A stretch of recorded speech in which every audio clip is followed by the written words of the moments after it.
Hello, everybody.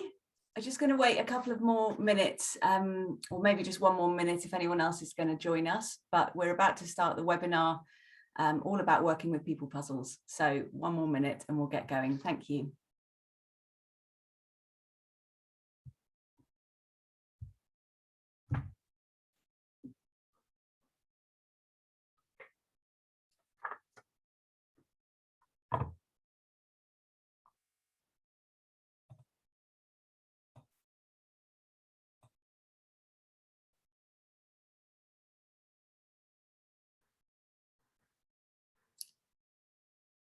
Great, well, welcome everybody. And if you've got a question that you want to raise during this session, please do pop it in the chat box.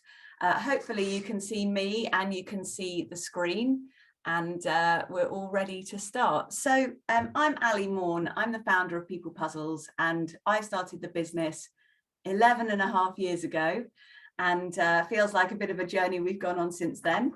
But what we wanted to do today was just share a little bit. We're often recruiting across the UK, and the team is growing every year. So we're always looking for people to join us. And we wanted to run this to give people a bit more of an insight into how it works, meet one of the HR directors on the team at the moment, and also take questions if we can during the session. So just to give you a little bit of an introduction about People Puzzles, you hopefully know a little bit about us already from the website, but we typically work with businesses that turn over between 3 and 50 million and typically have between 30 and 300 employees. And we take people, our HR directors, our people directors who have come from big businesses, and they really are experts in their field. They've sat at the board table, they understand how businesses work and where profit is made and where profit is lost, and how to get the best out of a team to really help a business to succeed. So we take people from that big business background, and often they've got some small business background as well in their history, in their experience. And we help them to build a portfolio. We build it together, a portfolio of clients that are much more entrepreneurial or family run in that SME space, but really are ambitious and want to build their businesses and want to go somewhere. So our team do a lot of helping to build a great place to work, how to employ people and do that really well, how to have a highly skilled and efficient, productive workforce, and really taking away the pain of HR issues. And I guess if I look back, so I trained in an SME myself and was often referred to as a sort of back office function or support staff, and certainly was never in that fee earner box. And I always felt like I had a massive amount to give to help the business really be more successful. And when the opportunity came to set up a business that would help that similar size of business to really take advantage of the opportunities ahead of them, to grow, to succeed, I thought, I don't want to be a back office staff anymore. I want to be a fee earner. I want to be someone who really has an impact. So setting up People Puzzles as an opportunity, I guess, for me, but then as it turned out for other HR experts as well, to be consultants, to be in that space of both being your own business and helping other businesses, seemed like a really amazing opportunity. So why do people join us? Well, it is for a massive variety of reasons, but here are some of the sort of boiling it down, the main ones. People want control of their lives. Sometimes being a PAYE employee, especially in a big business, in a national role or international role, feels like you're not in control of your day-to-day in the same way. And we really do focus on the results and are able to sort of often stay out of that politics, bureaucracy, red tape that can be frustrating in a big corporate. We really do have a fantastic, diverse range of clients, and in every sector: logistics, retail, a bit less hospitality at the moment, but I'm sure they'll come back, loads of tech businesses, media, everything you can think of. We have worked with clients from balloon printers to, you know, hedge funds. It's everything. And you can make a real measurable difference to how well that business is doing, to their productivity, to their profits.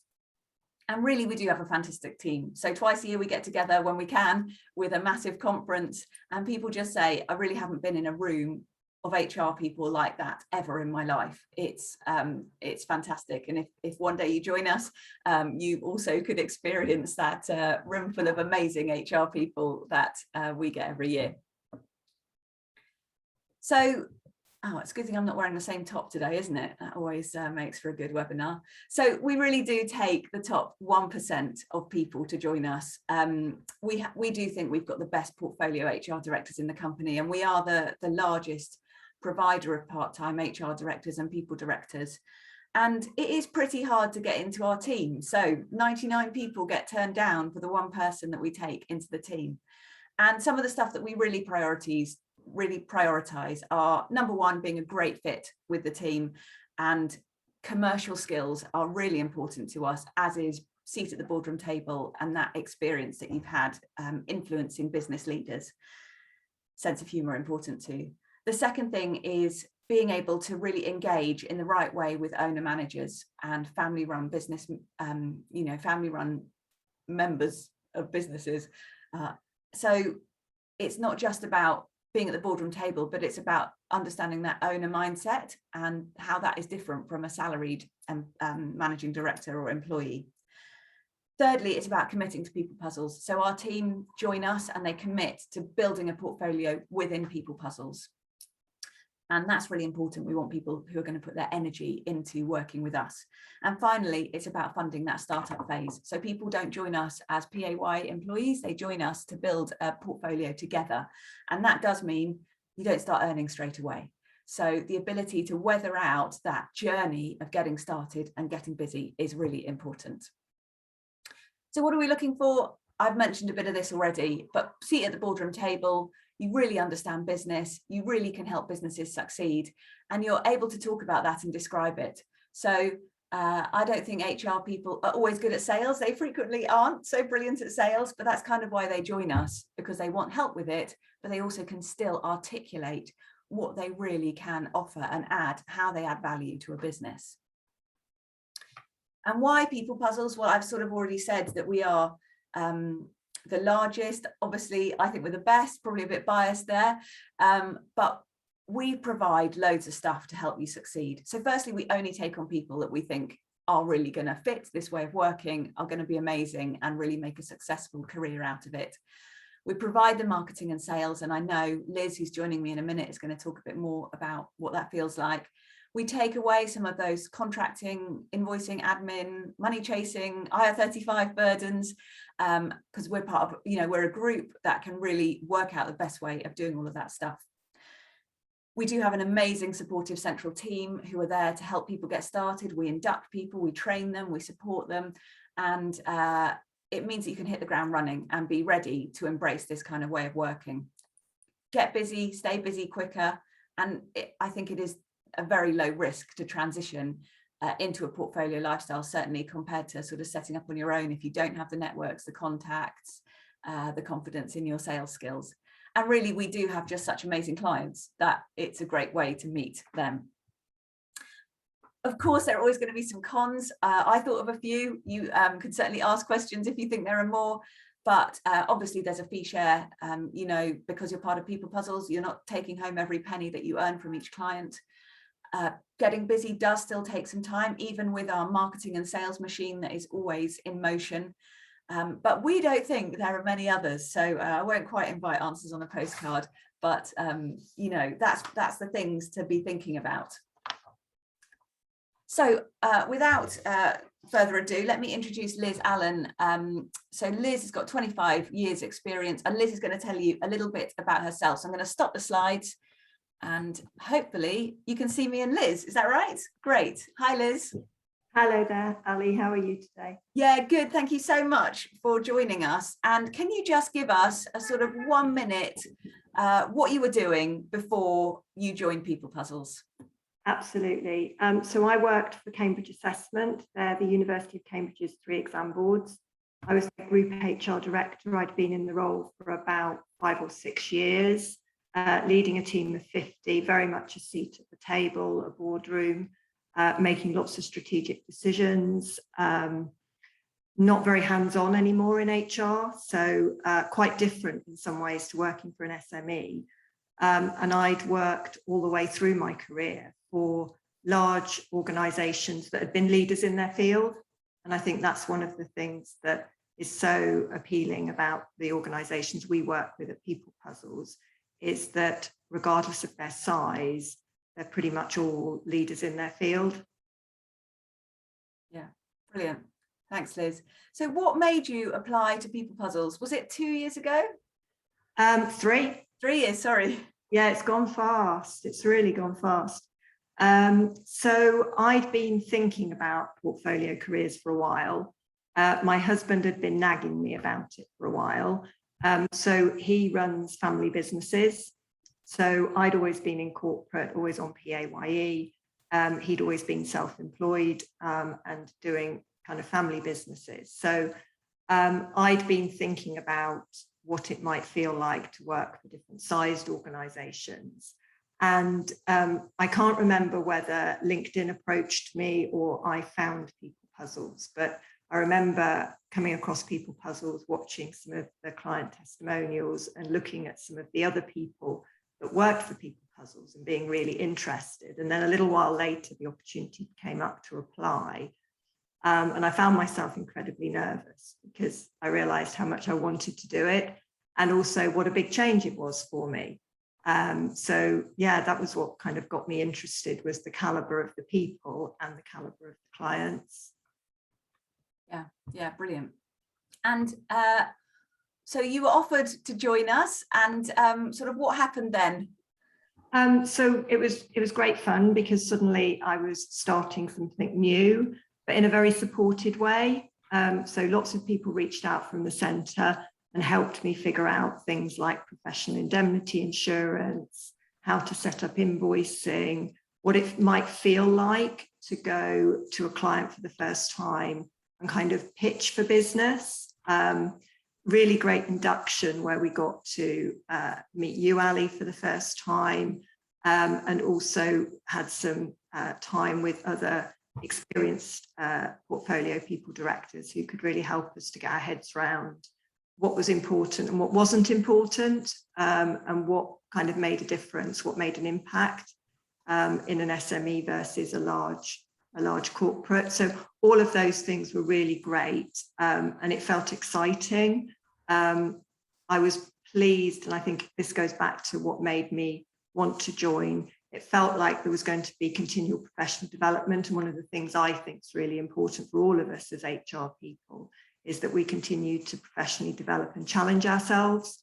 And I think that's something that comes with People Puzzles, which I think it would be, I'm not saying you couldn't do it if you were out on your own, but I think it'd be really hard to do in comparison as you speak to the conference and things like that. We're always learning and we're always current and keeping up to date. And it's so important that we all do that as a profession. Yeah, thanks, Liz.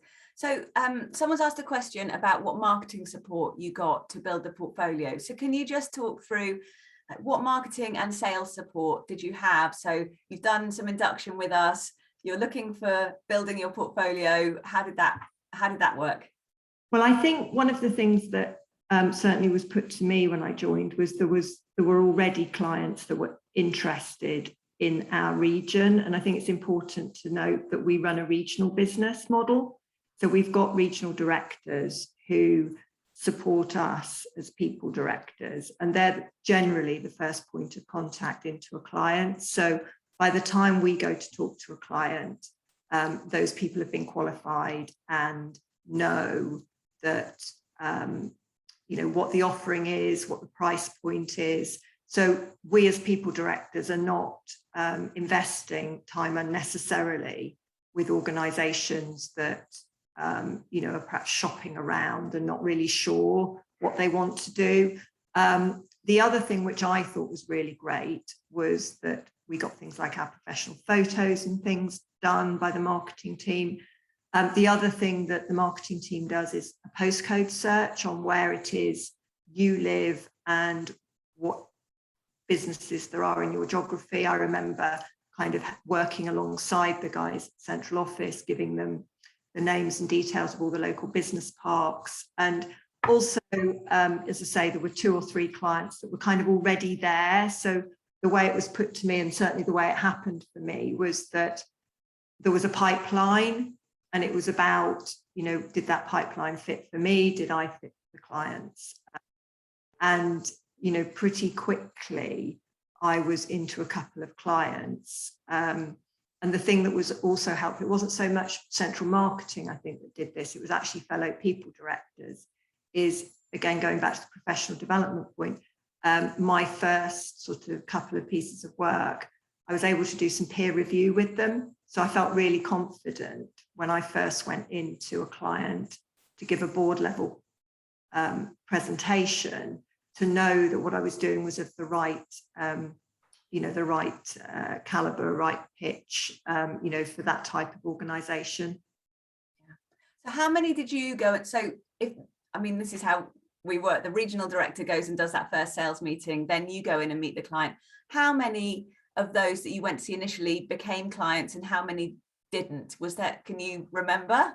I remember being really disappointed because I didn't get my first one, but People Puzzles did, but I didn't. And I remember being really sad when I got the phone call to say I hadn't been chosen, and I came a very close second to one of our very established people directors. And that was right for that client. It was right for People Puzzles. And I had to sort of dust myself down a bit. But what it helped me to do was prepare for the next one. And the next one became a client of People Puzzles. Are still a client of People Puzzles. So I probably over the, I mean, I've been active with People Puzzles. So I was interviewed sort of in the October of 18 and joined in the February of 19. I think I've only been into 2 or 3 clients where we didn't get the business.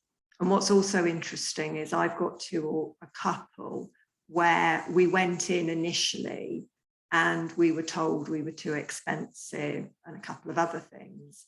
And then within about 6 to 9 months, they rang us back, having tried some other solution. And we're not right for everybody. I think there's also something about, we have to be good at walking away from the things that aren't right for People Puzzles, because we are not always the best HR solution. And I think that goes back to us being really professional about what we do. There are some great online services, subscription-based services that often we work alongside, and we're not a substitute for them. And I think there's something about that as well, is making sure we're clear. And I think that's where the regional managers, the central marketing, and the People Puzzles brand really helps us, because we're very clear about who we are and who we're not. Yeah, we don't want to be doing contracts and handbooks and disciplinaries and grievances, as good as an HR services that does that. We really do want to be sitting at the board table and helping a business to make good strategic decisions about their future and you know, how to get the best out of their team. Brilliant. So highlights, lowlights, Liz? Highlights, definitely the variety. I love the fact that, you know, one day of the week I'm working with scientists, the next day of the week I'm working with engineers, another day I'm working with investment people. Some other times of the week I'm working with people that do the very best concrete floors in the country. You know, it's a real mixture, and I love that about it. That also can flip into a bit of a low light, because actually, much as the people and the variety is brilliant, some of the work can actually be quite repetitive, because the thing I have learned is that most SMEs, when they're on their journey, they go through the same work. So what I'm also learning to do is helping some of my businesses to network, and some of the HR advisors that I support, because a lot of my businesses have got HR advisors in who I'm coaching. Sometimes it's good to connect them, a bit like you would if you were in a big corporate, and you would be getting, you know, them to think about each other as peers and so on. I mean, you know, HR can be quite lonely sometimes, so I think it's good to encourage those networks amongst our HR colleagues as well as amongst ourselves. Yeah, fantastic. So can you just share a quick sort of current, something you're dealing with or supporting with, or an initiative you're doing in a client without giving away too much? Of course. So At the moment, a lot of my clients are involved in bringing in HR technology. You know, I think the time is now. I think perhaps the pandemic has helped us with that. So I think if I look across, I've got a number of them that are putting in HR tech for the first time. And what's really exciting about that is using it as a business enabler. So a lot of them now are looking at performance appraisals online. We're doing quite a lot of work on succession and talent management.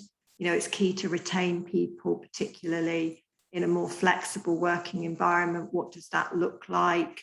How are we going to engage people? What have we been doing for people's well-being? So very specifically this week, I've been doing performance appraisal training, but not as we used to know it, very much more around, you know, two-way conversations, how we're going to coach and develop people, what we're going to do in terms of peer networks. I think also there's quite a bit going on in my clients around diversity and inclusion, and how, you know, that really leverages profitability.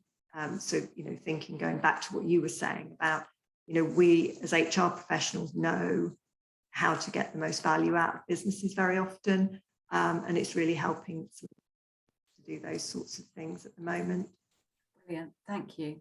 So a couple of questions. Client issue. Can you just list off a couple of client issues that you issues is a bad word, isn't it? Maybe issues or growth opportunities, but you talked about the tech. Are there any others that you sort of feel come up regularly? I think the ones that come up regularly are about succession. I think you touched on it. You know, we work with a lot of family businesses, you know, and sometimes things get handed through the generations, and sometimes it's helping people to make sure that they've got the right people in the right roles, because oftentimes just because somebody's family member was a good commercial director, it doesn't make them a good commercial director. And I spend quite a bit of time working with, you know, first generation business leaders who have got 2 or 3 younger family members who have come into the business, and trying to figure out roles and responsibilities, team dynamics. You know, we do quite a bit of work around high performing teams, communication, and getting some of the simple stuff right really helps them, because none of them have really, and the thing I like most about them is they're brilliant at what they do, and they also know when to delegate. So often they're really open and welcoming of having somebody like me come in, where they can delegate some of these things rather than trying to kind of fix it. So, I mean, I like that about our clients, that it's all about the growth and the movement and the positive elements of HR. It's much less about, you know, businesses that are in trouble or businesses need to turn around. Yeah. You know, inevitably there are occasions when people need to leave businesses, but often with our clients, it's about doing that in a really positive way. And I can think of a situation at the moment where we've really turned it around. And when I came in, there was, you know, somebody going through a very messy performance improvement plan, which was on the verge of going horribly wrong. And we just stopped it, turned it around, and got some really good career transition coaching in place so that somebody can build, focus on their future rather than it becoming a negative outcome for a business. And those are some of the things that I think make us a bit different. And I appreciate those sorts of things about our work. Brilliant. Thanks, Liz. So I've got a couple of questions which I'm just going to whiz through as well. So one is about the selection process. So Claudia Gunter, if you haven't connected with her on LinkedIn, please do. She is our head of resourcing, and she runs our whole recruitment process, which at the moment, I hope I get this right, since I'm not day-to-day involved with recruitment at the moment, but you know, there's an online application form. We ask everybody to do a disc test early doors, and then there's a telephone screening once we've done our CV searching. So Claudia does those screening calls herself, and then it goes through to one of our PDs, our people directors, who actually does that first round, or second round by then, I guess, of recruitment. So that's a much longer interview. And then if successful at that stage, there's an invite to meet a regional director to see if there's that right fit in that regional team. And the way it works is when a region has got capacity, and as Liz said, we always want to know we've got a pipeline, and clients that are, you know, we know that we're going to help you to build a portfolio and get full in a reasonable amount of time. So we don't take people on, even if they're brilliant, if we don't think we have got the pipeline to get opportunities for them. So that, you know, we do recruit sort of region by region, and sometimes within a region, you know, some of the regions are pretty big geographically, so we don't want to hire someone in Reading if all the work's in Cardiff. So there is often a timing and a rhythm to it. And so, yeah, Claudia is the best person to connect to on LinkedIn, that you can see our opportunities. And I know we have had quite a few vacancies over the last sort of 6 to 8 weeks, and I think we're about to do a couple of inductions, but stay connected with Claudia. It's always open to send in your CV, but it might not always be that we are quite ready to act on a particular region at that moment. So, and people do work across regions. I just had a question come in. Yeah, people do work across regions, particularly people go into London from the east of England, from the south of England. We, you know, get lots of opportunities in London. So yeah, people often work for more than one region, which can make it easier to get busy in a good time as well. Another question has come in: do we implement our own HR software? No, we don't. We sort of have a comparison chart. We go to market regularly and look at what's out there, and then somebody like Liz will help to choose the right system for that client, often from our shortlist, but they'll often consider other providers as well, especially if it's a sort of specialist industry. So we've got a couple of preferred providers. So I hope I've answered those. I've talked about the selection process. Yes, we do recruitment projects. Someone specifically sent in that question. We often do help people recruit from internally, sort of working within the business to help find the right person. But more often, that is part of the sort of wider work that we do with a client, all around helping them to build a great senior team, build a great middle management structure. So sorry, those last questions are a little bit rattled off, but thank you so much for joining. And, you know, Claudia is the main woman in terms of head of resourcing, and, you know, do connect with any of us. We love to connect with HR directors and people who maybe want to join our team now or in the future. And thank you so much. It's been great to be with you, and have a good rest of the Friday. Thanks, everybody. Bye-bye.